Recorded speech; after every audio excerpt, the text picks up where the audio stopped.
বিপদে পড়লে হাস্তিকে পরিণত হয়ে যায়। আমি কুষ্টিয়া গেছি আল্লাহ দরগা মাদ্রাসায়। আল্লাহর দরগা একটা জায়গার নাম, কুষ্টিয়া দৌলতপুর থানা। আল্লাহর দরগায় একটা মসজিদ আছে, মসজিদে মাগরিবের নামাজ পড়লাম, পড়ে বেরোয় যাওয়ার সময় ইমাম সাহেব বলতেছে, হুজুর ওই কোনায় যে বসে আল্লাহ বিল্লাহ করতেছে বুজুর্গ, ওনার একটু দেখেন। তো দেখলাম যে এক বুড়ো বসে রয়েছে। তো পরে বেরোয় আসার পরে বলতেছে, হুজুর ওই বুড়ো আজ থেকে 3 বছর আগে জীবনের শুরু থেকে নিয়ে পর্যন্ত নাস্তিক ছিল। আল্লাহ বলতে যে কিছু আছে সৃষ্টিকর্তা, এটা সে মানত না, নাস্তিক। এভাবে এখন এত বড় আল্লাহ আল্লাহ হলো, কয় যে উনি ওনার ওই নাস্তিক একটা প্যানেল নিয়ে কক্সবাজার গেছে সমুদ্র সৈকতে। কক্সবাজার যাইয়া সমুদ্রের ভিতরে ট্রলারে চলে গেছে ভিতরে। তো সমতল পানিতে যতদূর যাওয়া সম্ভব গেছে, যাইতে যাইতে হঠাৎ করে সাগরের পরিস্থিতি তো মুহূর্তের ভিতরে পরিবর্তন হয়ে যায়। হঠাৎ করে ছাড়ছে ঝড়, ঝড় আর ঢেউ। যখন ঝড় ছাড়ছে ঢেউ, সেরকম সাগরের ঢেউ। হযরত নূহ আলাইহিস সালামের নৌকা চলার ব্যাপারে কোরআন শরীফে আছে, ওয়াহিয়া তাজরি বিহিম ফি মাউজিন কাল জিবাল। পাহাড়ের মতো একটা ঢেউ আসে, দেখবেন সাগরের ছবি, জাহাজ চলতেছে কিভাবে এসে ঢেউতে সাগর নৌকার জাহাজকে ডুবাই ফেলতেছে। তো যখন ঢেউ ছাড়ছে তখন আর হুঁশ নাই। যারা যারা ছিল, কেউ বেহুশ হয়ে গেছে, কেউ অজ্ঞান হয়ে গেছে, কেউ পাগলের মতো চিল্লাচ্ছে। এই নাস্তিক ওই জাহাজে, ওই নৌকায়, উনি তো আল্লাহ মানে না।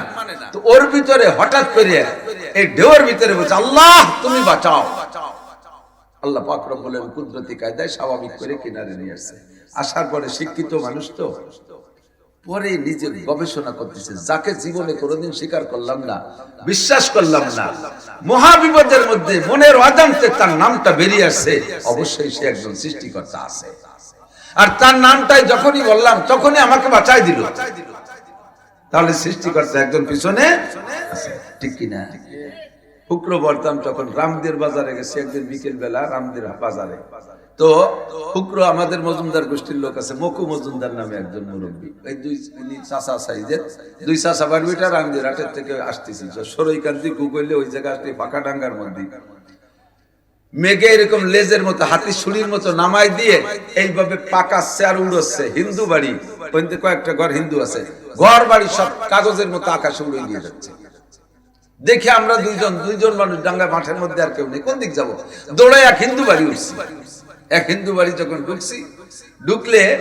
ঢুকে যে ঘরে বসছি, তো যেয়ে দেখি যে হিন্দুরা, ওরা ওই বিপদ আপদ আসলে যার যা আছে তাই দিয়ে তো দোয়া করে, ওরা ঢোল ডগর বাজাচ্ছে আর হরি হরি রাম রাম কি কি যেন কইছে। কিচ্ছু হয় না, পাকাতি ওই বাড়ির দিকে আসতেছে। এখন ওই বাড়ির মহিলা, হিন্দু মহিলা বলতেছে, বাবা কোনোটাই কাজ হবে না, তোমরা কি কও তাই একটু কও, তোমরা কি কও এই সময় তাই একটু কও দি। অত বড় বিপদের ভিতরে আমাদের তো বিপদের শেষ নেই, তার ভিতরে আমার মাথার মধ্যে একটু চালাকি চলে আসলো, সুযোগ যখন পাইছি তাহলে একটু সাফ করে ফেলি। আমরা যা কই তা কোয়ার জন্য ঘরের মধ্যে মূর্তি টুর্তি সব ফেলাতে হবে। বুড়ি ঠ্যাং ধরি ধরি উঠোনে সেগুলো, ওই ছবি টবি যা ছিল সব ধরে উঠোনে সেগুলো। এখন হলো বাচ্চার দরকার, সব যখন বের করছে আমি ঘরের মধ্যে দাঁড়াই দিছি আজান।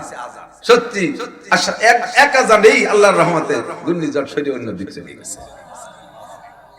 পরে আল্লাহ তাআলা হিদায়াত দিক দেবে, কিন্তু সেটা তো তার হাতে। মাইয়াহদিল্লাহু ফাহুয়াল মুহতাদ, যাকে আল্লাহ হিদায়াত দেয় সেই পায়, না দিলে তো সে পায় না। তুমি পরে স্বীকার করছে, বাবা তোমরা দুইজন আজকে এখানে না থাকলে, তুমি ওই আজানটা না দিলে আমাদের ঘরও থাকতো না। সত্যি তোমাদের ধর্মই সঠিক ধর্ম। আসার সময় বলি আসলাম যে চাচি তাই কলেমাটা পড়িয়ে নিয়ে, শেষ দাওয়াতটা দিয়ে আসলাম, কলেমাটা। সৃষ্টিকর্তা আছে না না? কথা বলেন আছে? এভাবে তাফাক্কারু ফি খালকিল্লাহ ওয়ালা তাতাফাক্কারু বিল্লাহ ফাইন্নাকুম লান তাকদিরু কদরা। ডাইরেক্ট আল্লাহকে খুঁজতে গেলে সেই পরিমাণ বেরেন আমার নাই। আমি আল্লাহকে খুঁজে বের করার জন্য আল্লাহ পাক শত সহস্র নিদর্শন আমার আপনার সামনে রেখেছে। শজার মে হাজার মে তেরি রঙ্গ বো হায়, যেদার দেখে তাগু উদার তু হি তু হায়। গাছের মধ্যে খুঁজলে আল্লাহকে পেয়ে যেতে পারি, মাছের মধ্যে খুঁজলে আল্লাহকে পেয়ে যেতে পারি। একই মাছ, একই শৈল মাছ, একই শৈল মাছের সারা বডির ভিতরে সব জায়গায় একরকম স্বাদ না। পিঠের মাছে একরকম স্বাদ, পেটের মাছে আলাদা রকম স্বাদ, মাথার মধ্যে আলাদা স্বাদ, লেজার মধ্যে আলাদা স্বাদ। একই ইলিশ মাছের গাদার মাছে এক স্বাদ, কোলের মাছে আর এক স্বাদ, লেজের মাছে আর এক স্বাদ, মাথার মাছে আর এক স্বাদ। কথা বলেন? এমন পার্থক্য কর্নেওয়ালা দুনিয়ার কোন জ্ঞানী গুণী বিজ্ঞানীর দ্বারা সম্ভব না। এই পার্থক্যকারী কে? মাটির থেকে রস নেয় দুইটা গাছ, একটা গাছের রস মিঠা হইতে মাথায় যাওয়া লাগে, আর একটা গাছের রস গোড়ায় থাকতে মিষ্টি হয়। আখ লাগাইলে আখের রস কি মাথায় মিঠে না গোড়ায় মিঠে? আর আখেও মাটির থেকে রস নেয়। খেজুর গাছের রস কোন জায়গায় যে মিঠে হয়, সেও মাটির থেকে রস নিল। খেজুর গাছের রস মিঠে বানাইতে মাথায় নিল, আর আখের রস মিঠে বানাইতে গোড়ায় রাখলো। এর মধ্যে দুনিয়ার কোন মানুষের কোন হস্তক্ষেপ আছে? কার হস্তক্ষেপ? তাফাক্কারু ফি খালকিল্লাহ ওয়ালা তাতাফাক্কারু ফিল্লাহ। আল্লাহর সৃষ্টির মধ্যে গবেষণা করলে তুমি আল্লাহকে পেয়ে যাবা, আর কাফের মুশরিক মুরতাদ বেঈমান হওয়ার কোনো সুযোগ থাকবে না। তাফাক্কারু ফি খালকিল্লাহ, আল্লাহর সৃষ্টি নিয়ে গবেষণা করো। ৬০ হাত পানির নিচে পদ্মা নদীর ঠান্ডা জায়গায় থাকে ইলিশ মাছ, গভীর পানির মাছ ইলিশ মাছ, ঠান্ডা জায়গায় থাকে ইলিশ মাছ। ঠান্ডা জায়গার ইলিশ মাছকে পেট গরম হয়, মাঝে মাঝে ইলিশ খেলে পেট গরম হয় না? ঠান্ডা জায়গার ইলিশকে পেট গরম হয়। এই গরম পেটে ঠান্ডা করতে কি খাওয়া লাগে? ৬০ হাত উপরে নারকেল গাছ, গরম জায়গার ডাব, ওই গরম জায়গার ডাব খেয়ে সেই গরম পেটে ঠান্ডা করে। ঠান্ডা জায়গার মাছ খাইয়ে হয় পেট গরম, গরম জায়গার ডাব খাইয়ে হয় সেই পেট আবার ঠান্ডা। এইরকম কুদরত সবকিছুর মধ্যে কে ঢুকাইছে? তাফাক্কারু ফি খালকিল্লাহ ওয়ালা তাতাফাক্কারু বিল্লাহ। আল্লাহ কা তাবারাকাল্লাযী বিয়াদিহিল মুলকু ওয়া হুয়া আলা কুল্লি শাইইন কাদির, আল্লাযী খালাকাল মাউতা ওয়াল হায়াতা লিয়াবলুয়াকুম আইয়ুকুম আহসানু আমালা ওয়া হুয়াল আজিজুল গফুর। الذي خلق سبع سماوات طباقا ما ترى في خلق الرحمن من تفاوت فارجع البصر هل ترى من فطور ثم ارجع البصر كرتين ينقلب إليك البصر خاسئا وهو حسير। ও বান্দা, তুমি খুঁজে দেখো সাতটা আসমান কিভাবে নিপুণ বানাইলাম। তুমি জানো আর না জানো, সাতটা জমিন তোমার পায়ের নিচে আছে। তুমি একটু বুদ্ধি খাটায় ব্রেন খাটায় ঘুরে আসো। লক্ষ লক্ষ কোটি কোটি সৃষ্টি আমার করা আছে। কোন জায়গায় যদি চুলচেরা পরিমাণ ত্রুটি ধরতে পারো, আমি ত্রুটি সংশোধন করে আবার বানাবো। যাও ঘুরে আসো।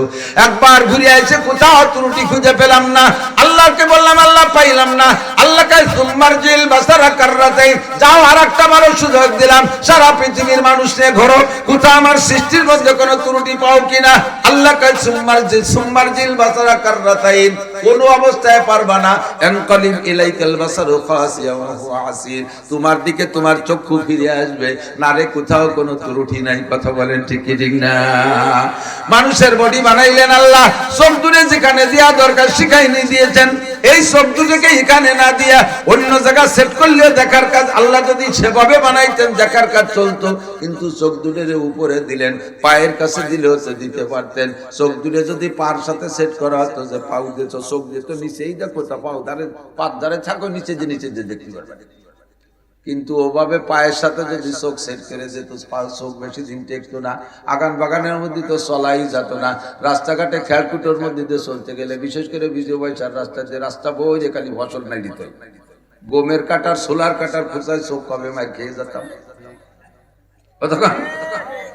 চোখ দূরে ও জায়গা দিলে আল্লাহ পাক দিলে দিতে পারতেন, না দিয়ে কি সুন্দর কপালে দিয়েছে হেডলাইট উপরে থাক, ঠিক না? নাকটারে জায়গা না দিয়ে যদি অন্য জায়গা দিতেন তাও বানাইতে পারতেন। নাকটারে যদি আল্লাহ পাক মলদারের কাছে সেট করে দিতেন, বলেন তো কি বিপদ ছিল? পায়খানার গন্ধ শক্তি গ্যাস্ট্রিক পেট ফুলে মরে যেতাম, ঠিক না? আল্লাহ সে জায়গা না দিয়ে নাকটারে জায়গা মতো দিয়েছে। এবার আল্লাহ পাক ইচ্ছা করলে চোখ দুটের পিছনে দিয়া, নাক চোখ দুটের বগলের নিচে দিয়ে নাকটারে পিছনে দিলে দিতে পারতেন, তাও আল্লাহ পাক দেন নাই। কেন দেন নাই? আল্লাহর কাছে সময়ের যথেষ্ট মূল্য আছে। একক তো খানা খাইতে গেলে 3 গুণ সময় লেগে যেত। মানুষে খানা খাইতে হলে কি কি লাগে? 1 নম্বরে চোখ দিয়ে দেখবে পছন্দ হয় কি হয় না, 2 নম্বরে নাক দিয়ে শুকবে বাসি না গান্দা না পচা, এরপরে মুখে দেবে। চোখ দুটে যদি বগলের নিচে হইতো, লুকমানি আগে বগলে দেখ দেখানো লাগতো, দেহ তো সব ঠিক আছে নাকি, আবার নাকটা পিছনে ওই পাশে নেলারে ঘুরোই নিয়ে দেখানো লাগতো, ও নাক শুয়ে দেখ শুকো না গান্দা, এরপরে গালে দেয়া লাগতো। এক ওক্তের খানা খাইতে 3 গুণ সময় লেগে যাইতো। আল্লাহ কয় সময়ের দাম আমার কাছে অনেক বেশি, কাজেই ওভাবে আমি সেট করি নাই, যেখানে দেখবা সেখানে শুকবা সেখানেই মুখে দিবা। সুবহানাল্লাহ। তাফাক্কারু ফি খালকিল্লাহ ওয়ালা তাতাফাক্কারু বিল্লাহ। তাহলে সব মিলে বুঝে দেখলাম সুন্দর করে সৃষ্টি করনেওয়ালা একজন আছে না নাই? তিনি আমার আল্লাহ।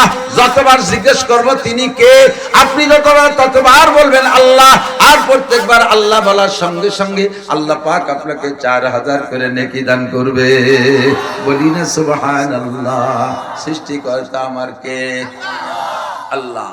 আল্লাহ পাক বলেন আমি তোমাকে যে পরিমাণ জ্ঞান দিয়েছি, আমার পক্ষ থেকে যদি বলতাম তোমার জ্ঞান যে তুমি আল্লাহকে খুঁজে নাও, তাও তোমার জন্য ওয়াজিব ছিল, কিন্তু লা ইকাল্লিফুল্লাহু নাফসান ইল্লা বুসআহা, এইটা মানুষের দ্বারা সকলের দ্বারা সম্ভব হইতো না। কর্মব্যস্ত মানুষ দুনিয়া নিয়ে ব্যস্ততার ভিতরে পড়ে থাকতো, ব্রেন খাটায় আল্লাহকে খোঁজার সময় তাদের হইতো না, অথবা সকলের দ্বারা সম্ভব হইতো না। আর আমার স্বভাব হলো লা ইকাল্লিফুল্লাহু নাফসান ইল্লা বুসআহা, মানুষকে আমি শক্তির বাহিরে সাধ্যের বাহিরে কোনো হুকুম চাপাই দেই না। যেদিকে তাকাবেন সেদিকে ইমানের ব্যাপারে আল্লাহ শক্তির বাইরে চাপাই দেয় নাই। ইমান আনার জন্য আল্লাহ পাক সহযোগিতা করেছেন।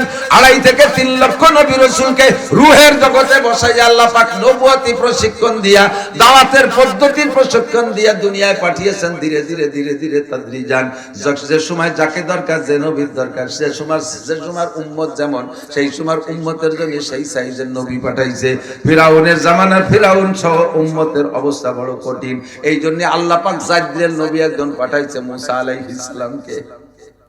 নমরুদের মতো বিশ্ব মস্তানকে সাইজ করার জন্য আল্লাহ মুসলিম জাতির পিতা ইব্রাহিম খলিলকে পাঠিয়েছেন। কতক্ষণ? আল্লাহু আকবার। বিজ্ঞানী উম্মতকে বোঝানোর জন্য ইনজিল কিতাব দিয়ে ঈসা আলাইহিস সালামকে পাঠাইছেন। এরপরে কিয়ামত পর্যন্ত জ্ঞান বিজ্ঞানের শীর্ষে চলে যাবে, আর কোন নবীর দরকার হবে না, আর কোন নবী আল্লাহর স্টকে নাই। এই জন্য বাছাই চাটাই করে সর্বজ্ঞানে জ্ঞানী, সর্ববিজ্ঞানে বিজ্ঞানী, মহাজ্ঞানী নবী মুহাম্মদুর রাসূলুল্লাহ সাল্লাল্লাহু আলাইহি ওয়াসাল্লামকে আল্লাহ পাক এই কম্পিউটারের যুগের উম্মতের জন্য নবী বানাইছে।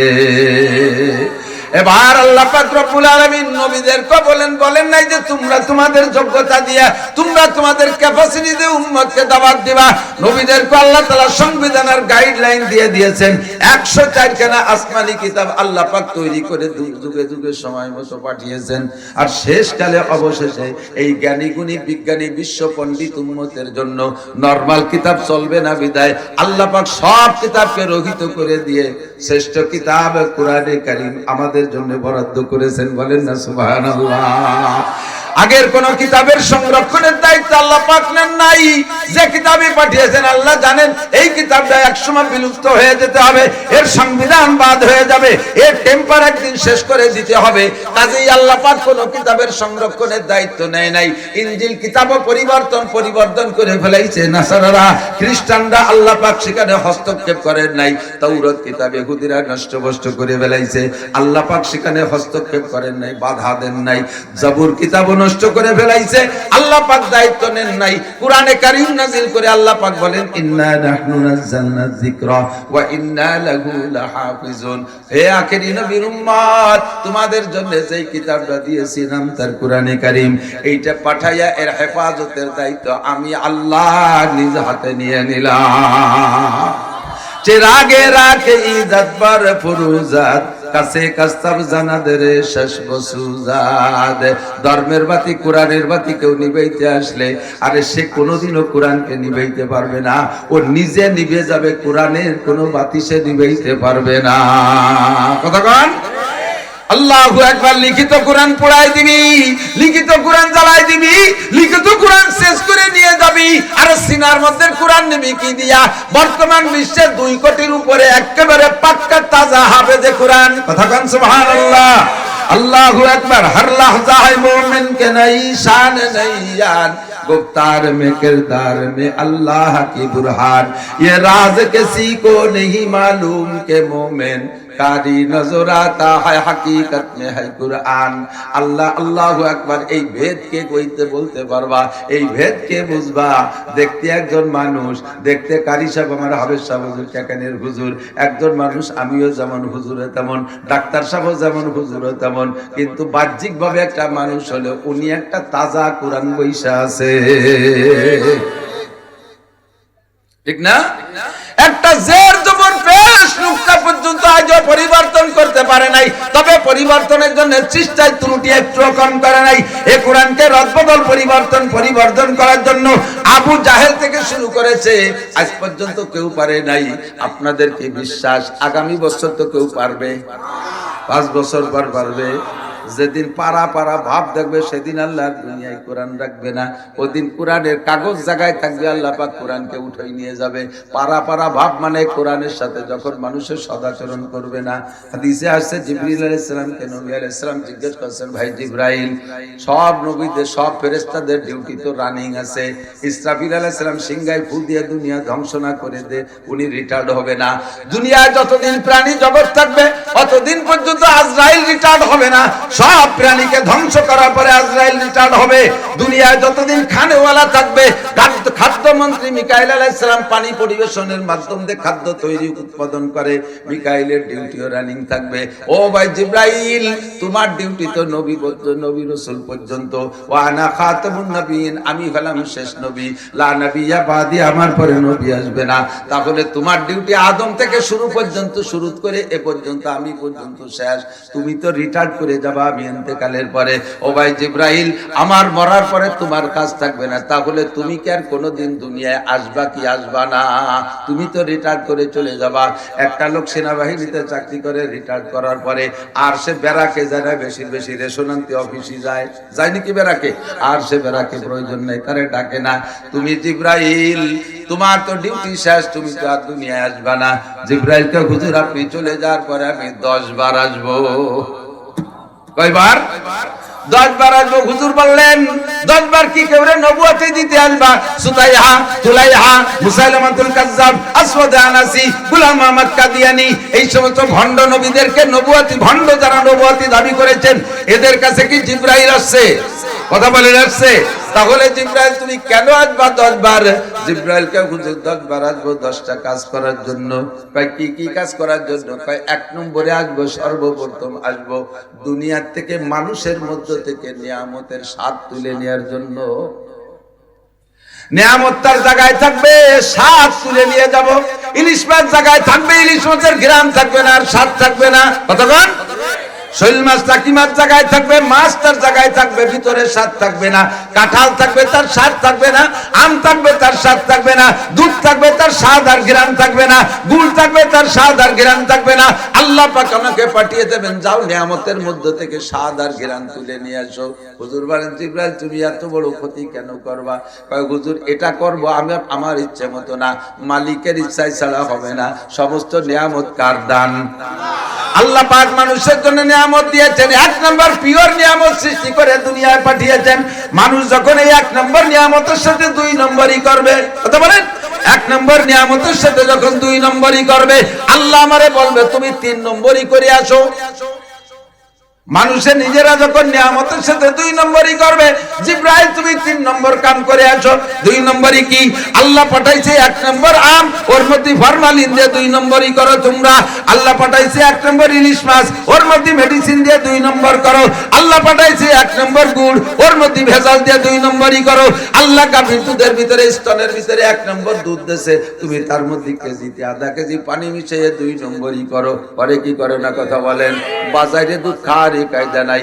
এক আর্মি অফিসার বাজারের দুধ কিনে এনে বউরে দিছি, বউ দুধ চোখ চাকনিতে করে ছাকছে, দুধ চোখ নিচে চলে গেছে, চাকনির মধ্যে দিয়ে চিংড়ি মাছ ফটাস করে ভালাচ্ছে, চাকনির মধ্যে ইসে মাছ ফালায়। বউ কয়ে কেমন গাছ দুধ আনছস? মাছের মধ্যে চিংড়ি মাছ, কি বলে দুধের মধ্যে চিংড়ি মাছ। এ কি গাছ দুধ আনছস? দুধের মধ্যে চিংড়ি মাছ। কাজে বাংলাদেশের দুধ ওই জমিয়ে কথা কই না, জাল দাও। পরের দিন যাইয়ে দুধ আলারে ধরছে, সাড়ে শয়তান, তো দুধের মধ্যে ইসে মাছ পালাম কে ধরা পড়ে গেছে। এমনি কেউ ওইটা একটু পানি দিলি দিতে পারতো, জগ ধরে কচড়ির মধ্যে চুপ দিয়ে দিয়েছে, যে কচড়ি শিয়ের মধ্যে ইসে মাছ জব দেবে কি কয় বিলির মধ্যে বাঁধতে তুইছিলাম ওই গাছের সাথে খাই ফেলেছি গাছের সাথে খাইছে তেগুলি তো তাজা বড় হইল দুধে যারা পানি মিশে মনে রাখবা আশপাশে বাজারে তো দুধ বেচা বালতির মধ্যে অনেক আছেন ভালো করে মনে রাখবেন আমাকার আল্লাহ আল্লাহু খায়রুল মাকিরিন চালাকি করবা আল্লাহর চাইতে বড় চালাক জগতে কেউ নাই দুধের সাথে যারা পানি মিশে বাজারে বা গাড়ির পার্টির কাছে জোগান মানুষের কাছে বিক্রি করবেন ভালো করে মনে রাখবেন একে একে কিন্তু মায়ের শুরু হয়ে যাবে আমের সাথে সালাও যাবে গুড় সাথে নুডুও যাবে গোপালগঞ্জে বাংলা আমের সাথে সালাও যাবে গুড় সাথে নুডুও যাবে পোলাপানে মাটিতে পায়খানা করে পালাইতে শূন্য কল করে খেয়াড়াই না মুড়াইয়ে ওটা নুড়ো কয় না মুড়াইয়ে ফেলায় ময়লাটুক ফেলাই দিয়ে খেয়াড় কয়টা কে নিয়ে গড়ায় যায় নাকি ও গুড় সাথে লুড়ো ফিয়ে পারে বাগানের মধ্যে তোমরা যারা দুধের সাথে পানি মিশাও আমের সাথে সালাও যাবে তো গুড় সাথে নুড়ো যাবে আগে মরবে বাছুর এরপরে মরবে গাই এরপরে মরবে তোমার বউ 4 নম্বরে তুমি টার্গেটে সাবধান থাকবা এক দুধের সাথে যখন 2 নম্বরই করে শুরু করবা আল্লাহ পাক এবার দুধের থেকে মজা নিয়ে যাবে মুরব্বীরা বলবেন সাক্ষী দেবেন ইদানিং কালে ফুলপানরা অভাব দেখে নাই এরা তো স্বর্ণের চামচ মুখে নিয়ে জন্ম নিচ্ছে আমরা যারা কমপক্ষে স্বাধীনের আগে বা স্বাধীনের মুত্তাসিল পর জন্ম আমরা বাংলাদেশের অভাব অনেক দেখেছি মুরব্বীরা কথা কন অনেক অভাব দেখছি আটার যাও খাইছেন ঢেপের খই খাইছেন গাছের চালির ভাত খাইছেন সিনের চালির ভাত আর যাও খাইছেন আটার যাও খাইছেন না কত অভাব আমাদের মধ্যে দেখেছে আল্লাহু আকবার ওই সময় ছোটবেলায় আমার মনে আছে আমার মা এখনো বেঁচে আছেন 1 পোয়া দুধ সংগ্রহ করতেন দুধের মধ্যে কমপক্ষে আধা কেজি পানি দিতেন দুধ জ্বালায় আমাদের ভাই বোন আমরাও অনেক এক চামচ করে দিত কোনো মতে তার সাথে আর একটু পানি নিয়ে মাখাই খাইতাম লাস্টে মার জন্য মোটেও থাকতো না মা সেই হাড়ির মধ্যে একটু পানি দিয়া একটু নাড়াচাড়া করে তার মধ্যে ভাত মাখাই নিতেন এরম মা বহুত বাড়ি চলে গেছে কতক্ষণ ঠিক না অনেকের বাড়ি সেই মা এখন বৃদ্ধ হইয়া দুঃখতেছে মরণের অপেক্ষায় মা বড় অসহায় মা কিছুই করতে পারে না আমরা কিন্তু সেই কালের মায়ের সন্তান রাতের বেলা হাড়ির কোনায় 4টে ভাত থাকতো মা নিজে না খাইয়া বলতো তোরা মা খাইয়া অনেক লোকমা নেলা ভাগ করে খা আমরা সেইভাবে মায়ের কাছ থেকে মাকে না খাওয়াই রেখে আমরা খেয়ে বড় হয়েছি আল্লাহু আকবার এখনকার বাচ্চারাও অভাব দেখে না এরা স্বর্ণের চামচ মুখে নিয়ে জন্ম নিয়েছে ভ্যান চালাক আর রিক্সা চালাক কিষেন বেচুকার কামলা দি প্রত্যেকের ডেলি 500,000 টাকা ইনকাম আছে না নাই কথা গান কাজে এরা অভাব চেনে না অভাব দেখে নাই আমরা সেই অভাবী মায়ের সন্তান এরপরে মা হাড়ির মধ্যে 4টে ভাত দিয়ে পানি নিয়ে মাখায় নিতেন তারপরে তার ভিতরে যে ঘিরান আসতো সেখান থেকে মায়ের কাছ থেকে আবার নেলা কাড়িয়ে খাইতাম ওই পানি মিশানো হাড়ি কাহা দুধের ভিতরে যেই ঘিরান এখন 5 কেজি দুধ জ্বালাইলে 1 কেজি রাখলেও সেই ঘিরান পাওয়া যাবে নাকি কথা বলেন জিবরিল আলাইহিস সালাম বললেন হুজুর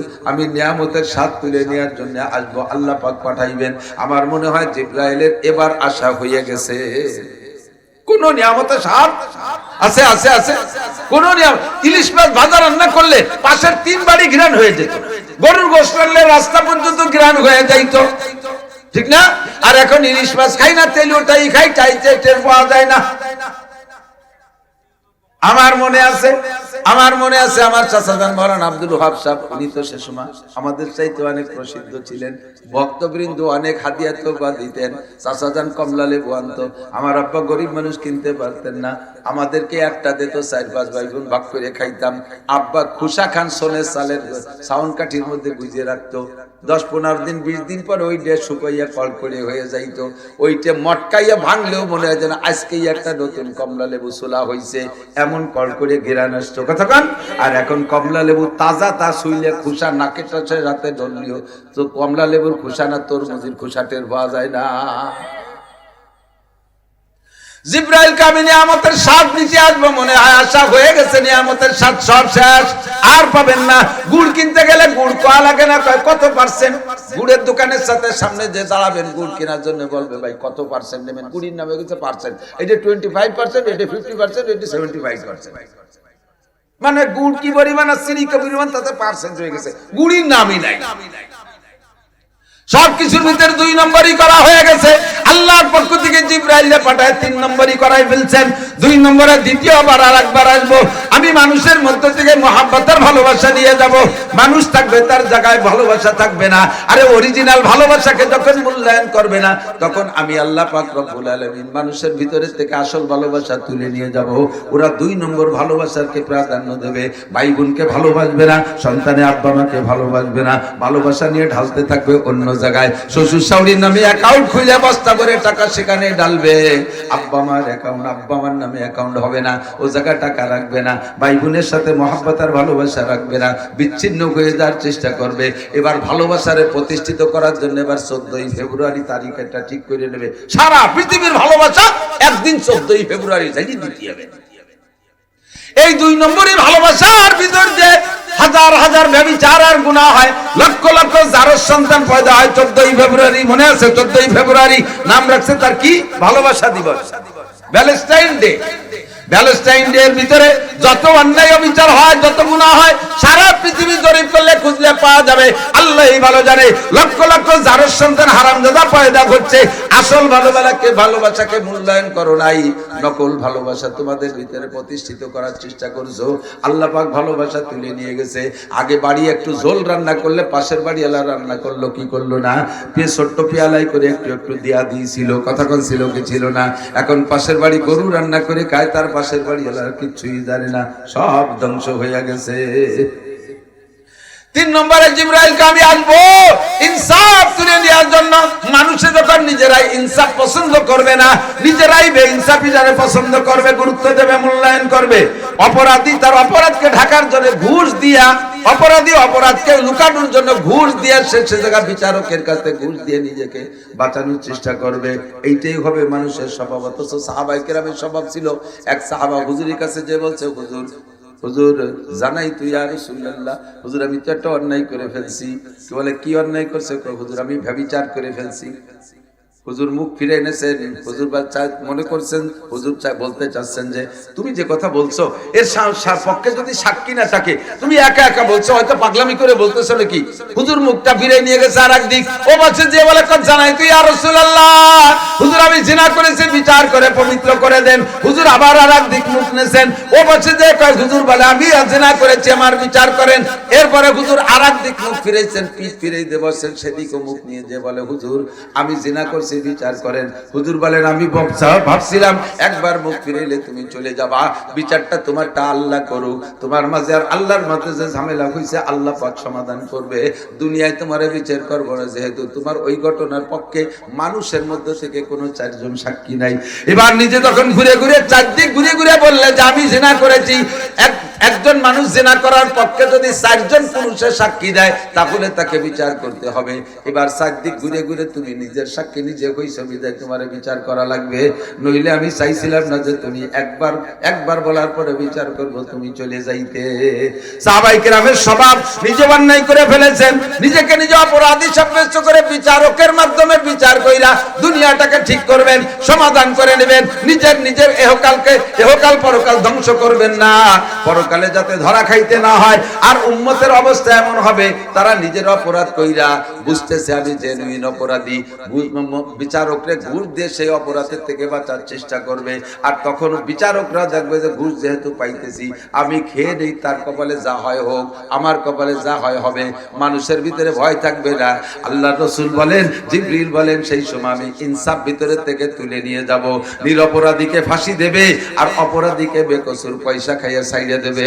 এটা আল্লাহর পক্ষ থেকে গজব।